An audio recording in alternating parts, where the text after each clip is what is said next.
Hi everyone, so season 22 has been out for around a month now. I've achieved my main goal of the solo 150 Necromancer. I'm working on some other stuff now, but I also want to take this time to talk a little bit about the former meta and how it has evolved, especially the XP meta. So we have seen the red runs being very strong at the start, but there's also the bone spear runs that we have done a lot actually. Because, well, it's quite fun and it's pretty much the same efficiency, plus minus the same tiers and the same speed, and definitely something really cool to try out.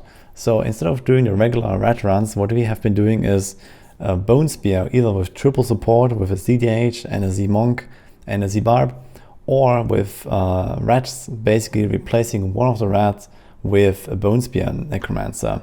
So I'm gonna show both here, and I want to talk a little bit about the pros and cons. And in general, it seems like the bone spear is much more tanky, for example, but it relies a bit more on the right timing and the right coordination compared to rat runs, where everyone just follows the Z-neck, you run together, everything dies around you. So there's these kind of things involved. So on rats, basically you need to make sure that you survive somehow, don't get hit by stuff, because they're very squishy. Bone spear doesn't have that issue, but for example, you might lose your squirts and you might shoot into a wall, lose all the resources. So there's something like this. But generally, I just want to bring some attention to a new meta that you can play, and that will probably also stay rather good in the future as well. Even with the 4th cube dropping out, when Necromancers lose their 7 tiers or so that they gain from this season, other classes will also lose 2, 3, 4 tiers or so, depending on the build.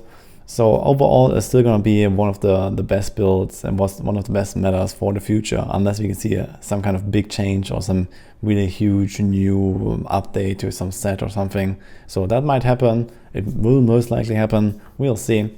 But it's still something reliably good. So the first thing you see here is the triple support setup.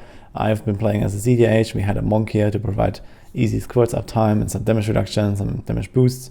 We went a little bit higher and a little bit slower with this. So typically we were aiming for like 2.5 to 3 minute runs here on like tier 126 with like a Paragon 2.5k or so DPS. Obviously when you have lower Paragons, then you can go lower tiers.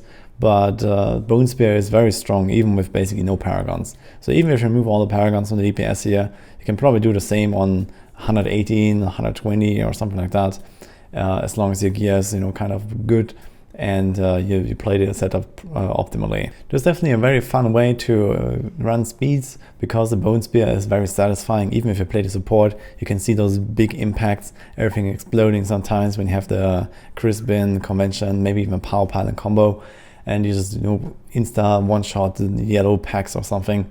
Very fun, very cool, and it can definitely help you to get your gems a bit higher, especially your augments a bit higher when you don't want to do rats all day long. What is important for the Bone Spear player is that you make sure you don't run out of resource, because you don't have a generator.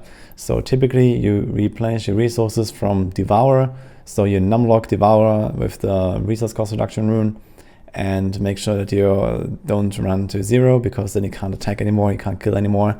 And the only way to gain resources back is by using Simulacrum, because with the interaction between Rylinas and the Simulacrum, somehow it gives you back a little bit of essence, but not very much. And it depends on how much you have. So if you have very little, you get very little on top. But it might be enough to do like 1 Bone Spear and kill a few monsters after a big pull, and then you get back all your resources.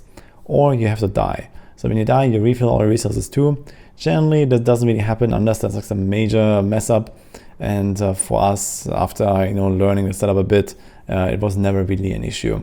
Just need to make sure that, especially on the boss, you don't run out of resources. So you want to have the Barb do the ground stomp for the Crispin at the right time with the convention, so you get like the bonus damage and you can actually blast the boss in 1 cycle or maybe 2 convention cycles on the higher tiers. So this is basically like where the setup caps out. So it all comes down to how reliably you can kill the boss. But you can play, for example, a Captain Crimson setup that gives you lots of resource cost reduction, or you can stack a lot of resource cost reduction from the helm gem, from the shoulders, maybe another piece somewhere, and that might also help you out in that regard. The other setup here that I mentioned is the rat runs. We call them bat runs. It's Bone Spear plus rat, and this is basically just exactly the same as rats, just replacing 1 rat with a Bone Spear. So the advantage here is that you can kill, for example, juggernauts much more easily. Juggernauts are typically an issue and they're either skipped or they take a long time to kill, and rats, they don't really die instantly here either. But the good advantage is that you can make a big pole on top of the juggernaut, and the bone spear can blast into that pole and do a lot of area damage to the juggernaut, because that is not being reduced. Basically, you get all the multipliers from all the other little monsters around the juggernaut as area damage on top of the yellow. And this will help you to kill them much faster, and this is basically the main merit here. On top of that, you can also just blast through really big packs of monsters really easily. So this is something that the rats have an issue with. When you have like these really big maps, you have like 50 monsters on the screen, and the rats basically kill everything one by one with the mages. And the bone spear can just like go straight through, blast, and do like big AoE. Everything will die, and essentially the rat will clean up the little stray enemies, and then also blast the boss very easily, blast the elites and the high HP trash very easily. And it has overall a very good synergy between the two builds. So as I mentioned, they're not really far apart in terms of efficiency, so doing 2 rats is totally fine. It will mostly come down to what you enjoy more, and also what you have a lot better gear for, I guess. So typically, I guess you will gear up both builds at the same time if you're playing a Necro, and then you have decent gear for Rat, you will have decent gear for Bone Spear, and you can kind of decide with a group what you want to play in the end. If you want to learn more about all these setups here, we have our maxroll.gg group experience meta page, and we have also updated this for those Bone Spear runs and to include the other setups that basically came up after season launch. So before we thought that rats would dominate everything, but those Bone Spear runs have actually turned out to be pretty good, and we have explained them here in all detail. We have the rat runs here with all the different setups that you can check. We have the bat runs, the Bone Spear and the Necromancer with the rats. So we have all the setups here, and here's the triple support setup, for example. So there's a bit of variation here. Theoretically, you could also replace the Z-Monk with a Z-Neck, for example, and yeah, you'd lose some damage reduction, you'd probably gain some offensive bonuses. You could even run like a Reaper's Wraps on the Bone Spear, perhaps, or there's like some things like this that basically that you can play around with, so not everything is super set in stone. But this is typically what we've been running, and it has been very effective on the tiers of like 120, 122, and then even up to 125, 126, 127.